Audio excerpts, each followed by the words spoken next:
تخيل لو قلتلك إن الانتصار العظيم اللي حققه الملك أحمس كان بداية النهاية. صلي على النبي واشترك في القناة ويلا بينا نبدأ. أحمس البطل اللي طرد الهكسوس ووحد مصر كان فاكر إن أصعب معاركه خلصت، لكن في الحقيقة المعركة الحقيقية كانت لسه هتبدأ. بعد ما وحد الشمال والجنوب تحت تاج واحد، حس بقوة عمره ما حس بيها قبل كده. الناس كانت بتهتف باسمه في كل مكان وشافوا فيه منقذ مصر الأبدي، لكن محدش كان يعرف إن التاج المزدوج اللي على راسه كان بيحمل لعنة قديمة، لعنة بتسيب كل ملك طموحه يوصل للسما وبتحوله من بطل لأسير.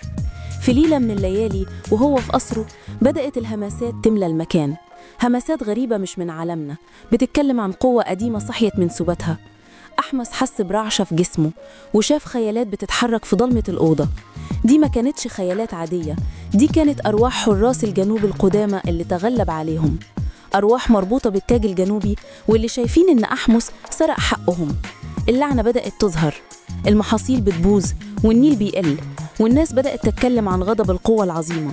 في اللحظة دي كان لازم يختار بين عرشه اللي حارب عشانه وبين إنه ينقذ شعبه من اللعنة.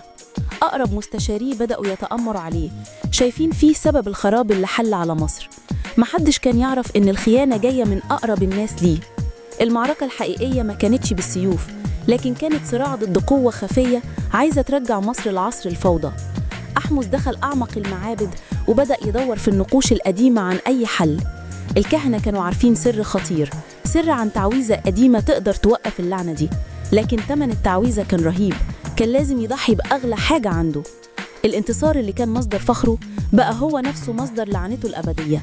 التاج اللي على راسه ما بقاش رمز للوحدة، بقى رمز للألم والصراع الداخلي. في قلب الظلام أحمس فهم إن قوته مش في التاج لكن في قلبه. قرر يواجه الأرواح دي مش كملك لكن كمحارب مستعد يدفع أي ثمن عشان مصر. النصر اللي وحد البلاد كان على وشك يفرقها تاني بسبب لعنة من عالم تاني. فهل قدر أحمس يكسر اللعنة وينقذ عرشه وشعبه؟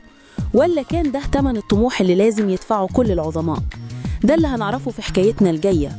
وهنا خلصت حكايتنا، هشوفكم تاني إن شاء الله.